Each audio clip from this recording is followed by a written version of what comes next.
wabarakatuh. Waalaikumsalam warahmatullahi wabarakatuh. Apa kabar semuanya? Alhamdulillah baik, Bu. Ibu bagaimana Bu kabarnya? Alhamdulillah baik juga. Alhamdulillah, Bu. Sebelum kita memulai kegiatan kali ini, alangkah baiknya kita berdoa terlebih dahulu. Berdoa di dalam hati, mulai.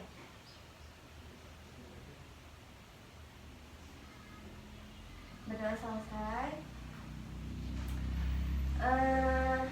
Selanjutnya Ibu akan memperkenalkan diri terlebih dahulu. Nama Ibu Diah Hardianti, Ibu berasal dari Purwakarta. Kalian tahu Purwakarta? Tahu, Bu. Ada yang pernah? Pernah, Bu.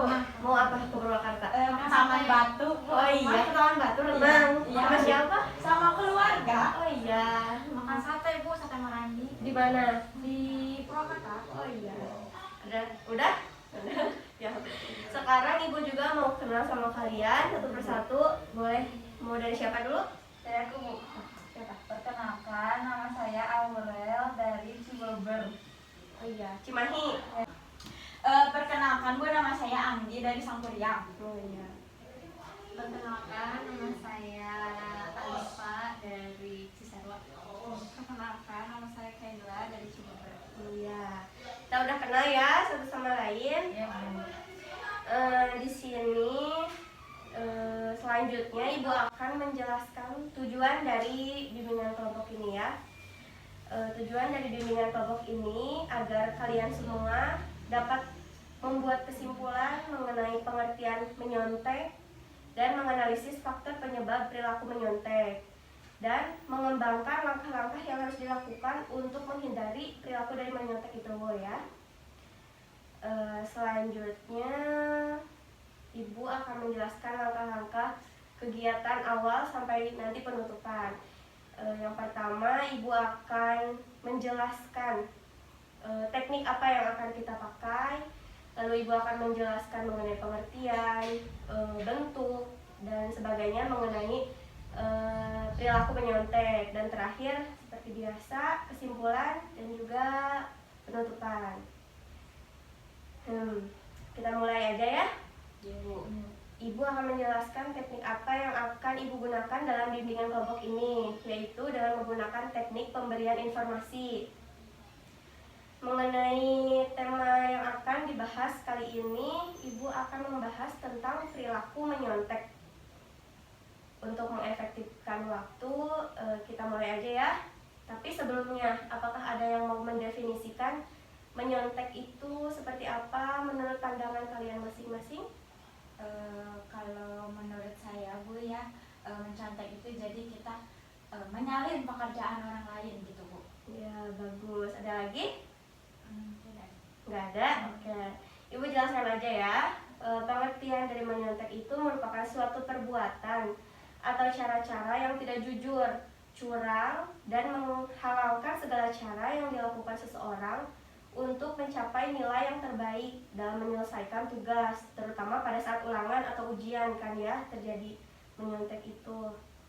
Setelah memberikan penjelasan yang mendetail mengenai pengertian, di sini Ibu juga akan menjelaskan gejala dari menyontek. Yang pertama ada prokrastinasi. Gejala ini tuh paling sering ditemui pada siswa yang menyontek. Hal ini terjadi karena siswa yang diketahui menunda-nunda pekerjaan. Jadi siswa yang selalu menunda-nunda pekerjaan seperti itu. Jadi akhirnya menyontek karena belum selesai tugasnya. Yang kedua, kecemasan yang berlebihan. Kecemasan yang berlebihan pada siswa memberikan stimulus pada otak untuk tidak dapat bekerja sesuai dengan kemampuannya. Karena keadaan ini, siswa terdorong untuk melakukan perilaku menyontek demi ketenangan dirinya. Dan masih banyak lagi gejala-gejala menyontek ya. Ya, Bu. Nah, terdapat bentuk-bentuk menyontek juga. Ada yang tahu nggak apa aja itu? Kalau aku ya, Bu, Ya. sering nyalin PR teman, Bu. Oh iya. Ada lagi? Bentuk-bentuk menyontek? Melihat hasil pekerjaan teman. Oke, bagus. Udah? Iya. Kita lanjut aja ya, Ibu jelasin. Bentuk yang pertama itu ada individualistik, opportunistik. Dapat dimaknai sebagai perilaku di mana siswa mengganti suatu jawaban ketika ujian atau tes sedang berlangsung dengan menggunakan catatan ketika guru keluar dari kelas. Jadi membawa catatan gitu ya. Yang kedua ada individualistic planned. Dapat didefinisikan sebagai menggunakan catatan ketika tes atau ujian berlangsung atau membawa jawaban yang telah lengkap atau dipersiapkan dengan menulisnya terlebih dahulu sebelum berlangsung ujian.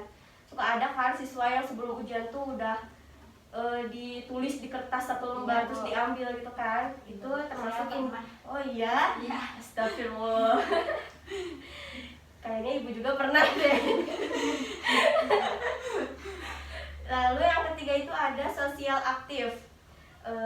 Perilaku menyontek di mana siswa menyalin atau melihat dan meminta jawaban dari orang lain seperti yang tadi Nira sebut ya, itu disebutnya sosial aktif.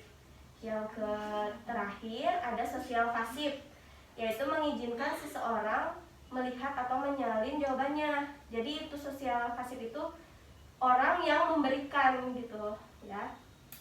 Ibu mau nanya nih, dari TK sampai SD biasanya menyonteknya itu seperti apa sih?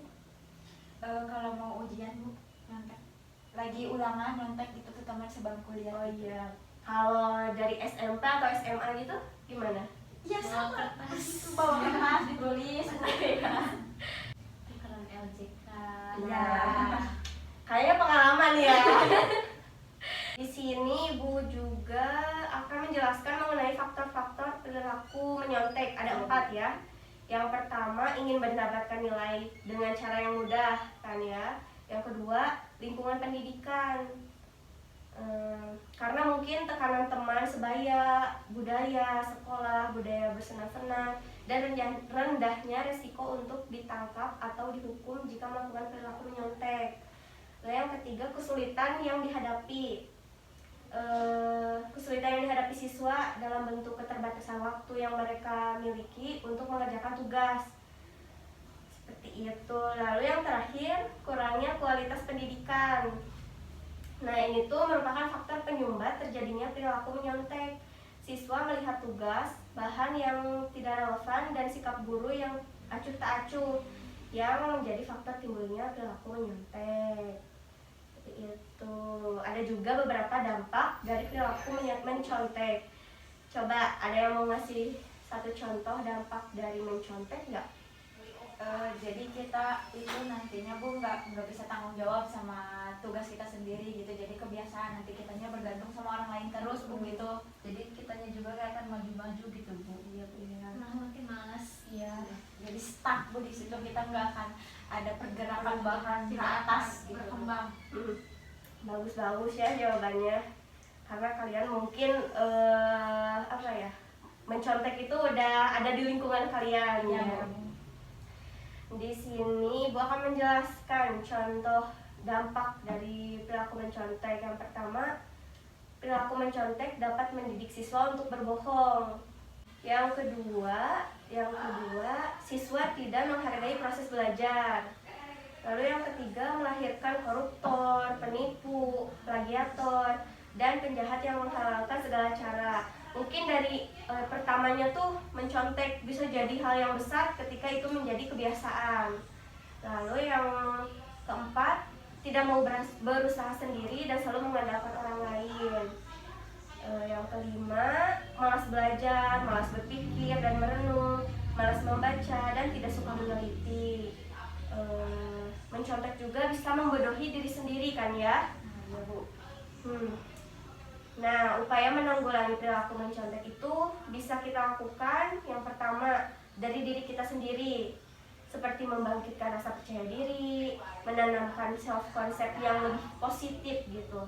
Lalu bisa upaya dari gurunya, seperti membentuk hubungan saling menghargai antara guru dengan siswa, serta menolong siswa bertindak jujur dan bertanggung jawab. Dan banyak lagi lah ya upaya-upaya guru yang bisa dilakukan untuk menanggulangi perilaku mencontek. Lalu ada upaya dari sekolah, seperti memberikan penegasan atau penguatan tentang pentingnya integritas akademik, mendorong kecintaan belajar, memperlakukan siswa sebagai diri sendiri, dan masih banyak lagi yang lainnya. Nah, karena materi yang Ibu sampaikan sudah selesai, ada yang mau bertanya? Tidak, Bu, cukup. Cukup? Ya. Oke, kalau begitu, ada yang mau menyimpulkan? Nggak ada? Oke, Ibu simpulkan saja ya. Jadi menyontek itu merupakan sebuah kecurangan yang dilakukan oleh seseorang dalam mengerjakan tugas dan ujian, baik itu di sekolah ataupun bisa di perguruan nanti ya, perguruan tinggi nanti, maupun di tempat yang lainnya, dan juga merupakan suatu penipuan atau melakukan perbuatan tidak jujur. Menyontek mempunyai gejala-gejala dan bentuk-bentuk yang bermacam-macam seperti yang tadi dijelaskan. Faktor penyebab perilaku mencontek terbagi menjadi dua, ada faktor internal dari diri sendiri ataupun faktor eksternal dari luar diri kita. Karena sudah selesai, sebelum kita mengakhiri, kita ucapkan alhamdulillah bersama-sama. Alhamdulillahirabbil alamin. Oke, karena kegiatan bimbingan kelompok hari ini sudah selesai dari awal sampai akhir, Ibu ucapkan terima kasih untuk kalian yang sudah menghadiri pertemuan kali ini. Ibu tutup saja. Wassalamualaikum warahmatullahi wabarakatuh. Waalaikumsalam warahmatullahi wabarakatuh.